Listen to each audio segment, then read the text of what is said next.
Are you excited for Inzoi to come out?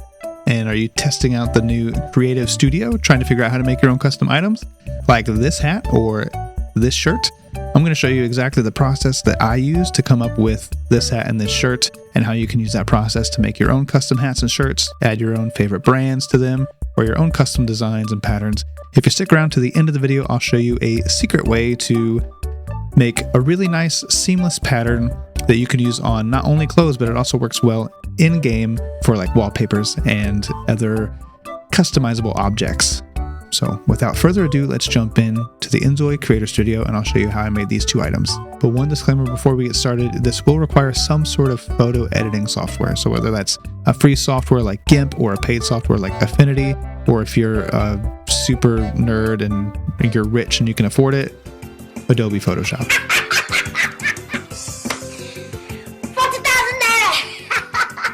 Let's get started.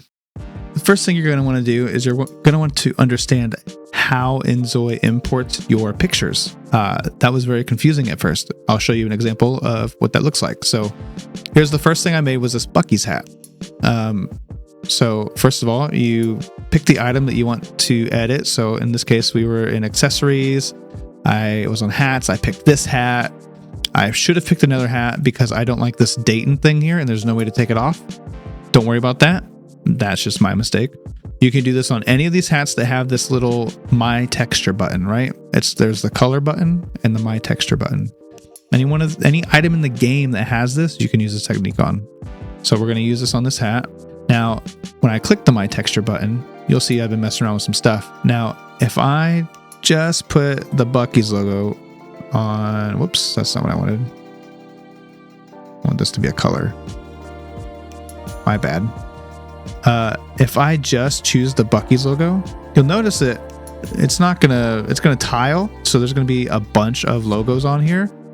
Or what you're probably gonna do is you're gonna download a picture from Google Images, and then you're gonna be like, oh look, I have a Buc-ee's logo right here. So what am I gonna do? Oh, I'm gonna load texture, and I'm gonna go to my downloads folder, and I'm gonna click on this Buc-ee's right here. And it's going to upload and you're going to be like, sick. You're going to click on it and then it's going to look like this. This honestly is pretty lit. I'm not going to lie. It is upside down, which is weird. I don't know why it's that way. But again, I'm going to explain to you exactly how you can figure out where the Buc-ee's logo should go. And I'm actually going to improve upon how I did it as well. So you'll notice this doesn't work. You can scale the pattern up and you can get like a big Buc-ee's logo. And I mean, this also is kind of fire too, honestly. I'm not going to lie. But we don't want that. We want, what I have here, which if I scale it down to around 94 and change the position, I think, or maybe it's 89 and change the position. Yeah, we'll have it right there. So how do I figure out where to put that? Well, I made this texture first. This is just a grid of colored squares. This is going to help you figure out where things should be placed. But I'm going to show you how to make this grid first. And I'm actually going to show you how to make it better than I made it. And it's just kind of going to be like a map. So you put it on your Zoi. You're going to see, oh, I want the logo to go right about where this blue square is here. And well, where is this blue square? It's, right below and to the right of a green square and above and to the left of a white square. So when you open that up and here, you're going to see it's actually this blue square right here. However, we're going to improve on this because it could be this blue square. But if you think about it, if we were to tile this, it could also be this blue square, because on top of here would be this green square and to the left of here would be that green square. To prevent that from happening, I'm going to actually change these. All you're going to want to do is you're going to want to get a art program like Photoshop, or I'm using Affinity Designer because I'm not rich enough to pay $200 a year for software. I'd rather just pay, I think I paid $80 and I get to keep it forever. So I like that. You can use GIMP. You can use, Microsoft Paint, whatever you want to use to edit these photos. You're going to want to make a square canvas. So I think mine was about 2000 by 2000. And then you're going to break it up evenly with squares. So however you do that in your art program, you can do that. I'm not going to teach you how to use art programs like these. I'm just going to show you what I did. But I am going to make one improvement, because what happens is, like I said, this can tile and it can be confusing. Is it this square or this square? So what we're really going to do is I'm going to change the color. I'm going to make every single one of these a unique color, so that way we don't have to worry about which square is it. And I'm probably going to speed through this so you guys don't have to watch me do this whole thing.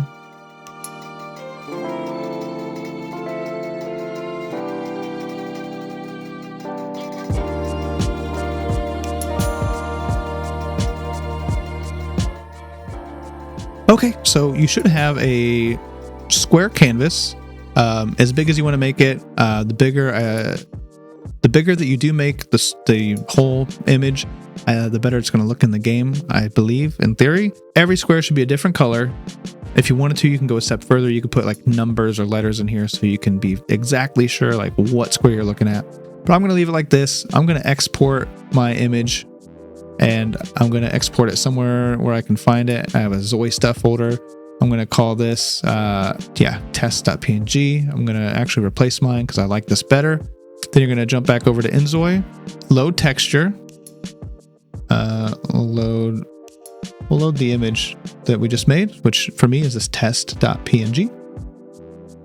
Now, if I click on that, you'll see this pattern. And again, you'll see that it repeats. But now every color square that you see, there's only one per image. So if you only want one Buc-ee's logo on your hat, you have to make this big enough to where only one of the color shows up. So I'm going to go, if I go here to like 70, you'll see I have a light green here, or like a medium green.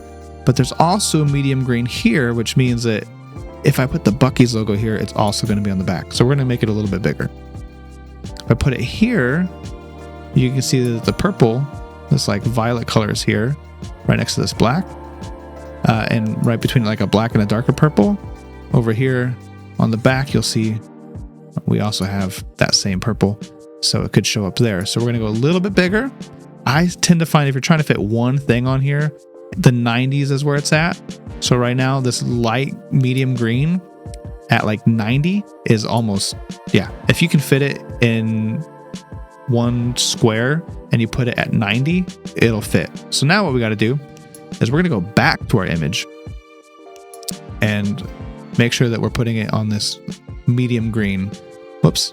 So I want to put something here. I'm not going to do the Buc-ee's logo this time. I'm going to do something different. I'm just going to put, in this case, I will make a shape. I'm going to make a donut. And I put all these squares in a group. So I'm going to make I want to make a donut. So get your picture. So in my case, I'm putting just a donut shape here. I'll just to show you, I could drag over a picture as well. Just so you know, you can do it with pictures. You can do it with, vectors. I could write something on here. I could write Inzoi, just like this. And then what I'll do is I don't want it to be all these colors, right? So I'm going to get rid of all those. I can make it a white hat. If I want it to be a different color, you'll have to make a background that's a different color. So what if I want it to be a gradient, like pinkish to like that? It's kind of like the Instagram logo. All right. And now we're going to export this wherever you put your Inzoi images. I'm going to call this one YouTube demo or YT demo. And I'm going to go back over to Inzoi. Now I'm going to load that texture. And if I click on it, you'll notice that it's upside down. And that happened to the Buc-ee's logo too, if you remember from a few minutes ago. So easy fix. All you have to do is you have to go to your design that you made. And in my case, I have 3 things. So I'm going to group these. And then I'm going to just do this. Right click. For me, I'm just going to flip vertically. And then I'm not going to save it and show you because it's just a kind of a waste of time at this point. You're also going to want to, when you flip it vertically, you're going to want to flip it horizontally as well, because if not, it'll be backwards on the hat. You'll see this will be the correct way when I put it on there. So I'm going to save this again. So flip it both ways, vertically and horizontally. Save. Yes. Now I will say, if you really wanted the gradient to be like I have mine here, if you wanted your, the top to be pink and the bottom to be orange, or in this case, vice versa. You could flip that around too. For me, it's not that important. So I'm just going to do this, upload that one more time. Now I'm going to click on that. You'll see there's my image. You'll see it's not quite centered, so I'll just move this horizontal thing here a little bit right there, and boom, that is now part of the image. You will see that the vertical thing got moved here, which could be something you'll have to figure out. In this case, we would have to pick a different location for this, a different square. We'd have to go back to this texture, find a different square that doesn't wrap around to the back. But in my situation right now, I'm going to make really easy. I'm just going to get rid of this, and I'm going to have a plain old black. And I'm going to save this one last time. And I go back to Inzoi. I upload this last one. I click on it. You'll see there it is. So that's how you can add image, any sort of logo you want to an item. In this case, it was the hat. So really quick reviewing the steps, you have to make some sort of reference grid, some sort of map, I would call it, to figure out where things are going to go. If you wanted to do a hat and you wanted wings on the side, in this case, I do want to put like a wing on this orange square. I can't think. And I'd put like a wing on this kind of dark teal square, right? This is where I think that adding numbers or letters would be helpful in each square, because then you could tell which direction everything's facing. That would be very handy. That's a way that you can improve upon my stupidness and my dumb design. Also, this hat looks cool by itself. Then you might be asking, well, how do you do something like with this shirt? And I'm not going to do this whole thing for you because it is the exact same process. So if I load up my new texture, you'll see that in this case, I have yellow and black. And on the back, I have a light green and a dark green, or a light green and medium green. So what I was trying to do is I was trying to make the outfit that I was wearing on stream. I was wearing, tan sweats, tan slippers. I was wearing a Roland hoodie and a Bucky's hat. So my Roland hoodie is a little bit more sophisticated than what I made it. On the back, I just put the Roland logo, and on the front, I just put the smaller Roland logo. And the Roland logo is kind of on the front left chest side. So right here, where this yellow, black, and two blues meet. And then on the back, I had Roland. This would be where the light green and medium green meet. Right about here, was where I would want that logo to be, right? Between the black, yellow, two blues. So black, yellow, two blues. It's right around here. And then the actual word Roland on the back that I wanted to be wrote on there was right here. It's like the upper back area, right? And just to show you that that's how that works, I will just drag and drop my actual image that I made for this into here. You will see that if I turn this opacity down, that's about where I place these items. So if you do that process, you map it out, you know where you want your stuff to go. You can save this. It took me a couple tries to get this part right. I had to move it around. I had it at first like right on this line, then I had it right above, and I realized that I need it kind of lifted off of this line here for it to really go where I wanted it to go. So it's some trial and error. You can make a smaller grid to make it more accurate if you want, but I didn't feel like taking the time to do that. But then once I do it, it's right there. And it just, it was scaled right. I had to scale it with this on to find a good spot to where, nothing would repeat. So it's a pretty simple process once you get the hang of it. And you'll notice that the sweatshirt did not need to be flipped. So far, just hat needed to be flipped for some reason. Must be the way that they did the UV unwrapping for the actual 3D model.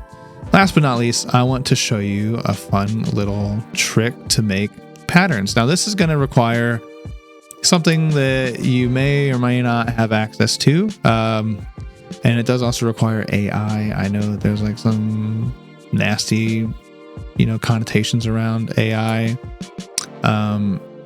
My personal beliefs on AI are, if you are not solely using AI to make money, I think that's okay. If you're playing a video game and you want to make your own patterns to put on clothes, I think AI is fine. If you are selling art and that art is 100% AI generated, or even like more than 10% AI generated, like it's cool to be inspired by AI art, if you need to get like an idea for something, but literally just copying it and putting it on your website or your Instagram or something, definitely no go in my book. But in this case, we're just playing a video game. We're just chilling, right? So I think it's fine. These shoes, this is very small, but it's very cool. If you look at these shoes, there's this little fruit pattern. I'm going to show you how you can make a pattern like this, and it doesn't have to be just on shoes. It can be on, let's do a shirt or a dress. We're just going to do a dress.